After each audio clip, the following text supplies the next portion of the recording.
કૃષ્ણ પહોંચી ગઈ છું અવધમાં અને 2:30 વાગ્યા છે. નિત્યમભાઈ તો નાઈટ અહીંયા જ રોકાણ હતા, પણ હાશી માસી ગોરી થાય છે અને પ્રતિક મામાએ તૈયાર થાય છે. જો પ્રતિક કઈ બાજુ જવું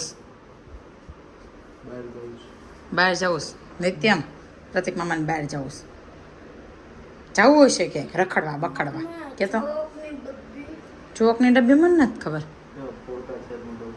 ધ્યાન રાખતા હોય તો બહારનું ખાવામાં. સાચી વાત ને. જો અહીંયા બહુ ગરમી હોય એટલે એસી ચાલુ કરી મમ્મી ને પપ્પા વળી જશે.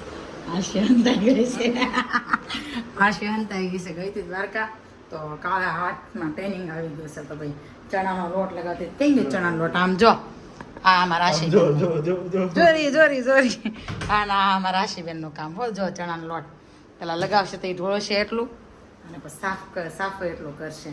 અને નિત્યમભાઈ કર્યા ઓશિકા ભેગા બતાવું કેટલા ઓશિકા લીધા છે ને ઘરમાં. કેટલા ઓશિકા લીધા છે?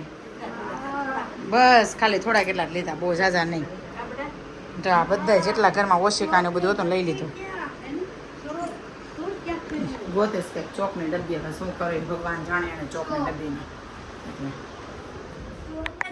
મને જેમ કહો એ બધું કામ કરું કામ. હું પૈસા ન માગું કા મામા. પાણી લઈ આવી દીધું, પાણી મૂકી આવ્યો, પછી પૈસા ન માગું. પૈસા નો માગું. પૈસાનું કઈ હું માગી નહીં તે 100 રૂપિયાની પેપ્સીમાં હું તો 15 દી કાઢી લઉં. એટલો હમણાં આવી ગઈ છે ડાયો. ને તમારા ઘરે પેપ્સી?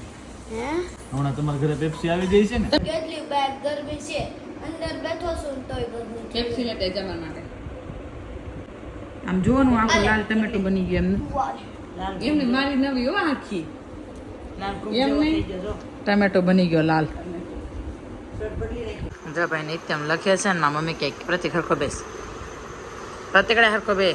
મમ્મી રશિયા બાને ઈ રહેતા. હા પેલા બાની રસિયા રહેતા કા મમ્મી.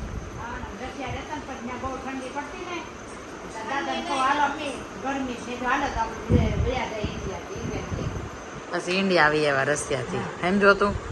પછી તારો જન્મ ઇન્ડિયામાં થયો. અમે બધા રશિયન છીએ. શું બનાવ ગામડેથી એવા તુરિયા, તો તુરિયાનું શાક બનાવવાનું છે મમ્મી. તો તુરિયાનું શાક ખાવાનું મન નથી એનું શું કરવું?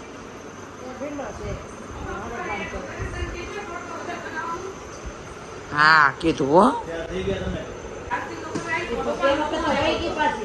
હા હા શું બનાવ્યું છે મમ્મી રસોઈમાં? ભીંડા એક બનાવ્યું છે ભીંડાનું શાક અને બીજું બનાવ્યું ગામડેથી એવા તા તુરિયા એના ને તુરિયા. અમે તો જો ભાઈ તુરિયાનું શાક આવી રીતે બનાવી બધા કઈ રીતે બનાવતા હોય ભાઈ અલગ અલગ હોય ને અમે. અને મમ્મી બનાવે છે રોટલા. જો હે ને હા ચોક હા મૂકી દઉં હો. જો ભાઈ બાજરીના રોટલા, ભીંડાનું શાક, દેશના તુરિયાનું શાક, મજા પડી જાય ભાઈ એવું શાક બનાવ્યું છે.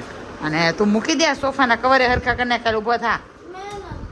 આ સોફાના કવરે મસ્તીના કરીને ખાલી જો આઈડુ દુઈકુ આજ તો મને હા નિત્યમ પડી જાઉં છું. હો પણ હવે હા ઓવર એક્ટિંગ કરશે કે પણ હવે આવો ઓવર એક્ટિંગ ની દુકાન કેતો? ઓવરએક્ટિંગની. દુકાન કેતો? હવે તો હું એમ કહું છું કે હું હાવ તું ઓવર એક્ટિંગ. કરે એમ હા તો તું નથી કરતો ઓવર એક્ટિંગ. તને એમ છે કે અત્યારે પટલો થઈ જાય. હું એક્સરસાઇઝ કરું લાઈવ અત્યારનો આખો દિવસ સવારનો મંડાણો છે. આમ જેવો જીમ માંથી આવ્યો ને એવું લાવ્યા નથી. તમે ઈ કે- આજ પણ આખો દિવસ એક્સરસાઇઝ માં ગયો. બપોર વચ્ચે એને 2 કલાક એક્સરસાઇઝ કરી ઓલી ટીવીમાં. આખો દિવસ કઈ નથી કર્યું કેમ અને હવે આ જીમ નું ચાલુ કર્યું. ચાલુ છે અહીંયા. હવે જીમ નું ચાલુ કર્યું. જોવું તે બધું ભેગું કરવું એમ કેમ થાય? કે અમારા નિત્યમભાઈ ના હેર એટલા મોટા થઈ ગયા ને તે ચોટી આવવા મળી. બધા તો ચોટી અહીંયા આવીને અહીંયા તો નાનો ભાવ હતો ને ત્યારે હું તને ચોટી લેતી. કેટલી મોટી ચોટી, ને કઈ જ લેવલ આવી. 2 ચોટી લેતી. નાનો ભાવ હતો ને ત્યારે તું હે ને પેલા એક લેતી પછી આ એક આયા ને કયા લેવલ આવી. હે ને બેસી જાવે નીચે રેવા દેજો ચોટી. ચોટીઓ ગુડ નાઇટ. જય શ્રી કૃષ્ણ. મળીએ કાલે નેક્સ્ટ બ્લોગમાં. Bye bye.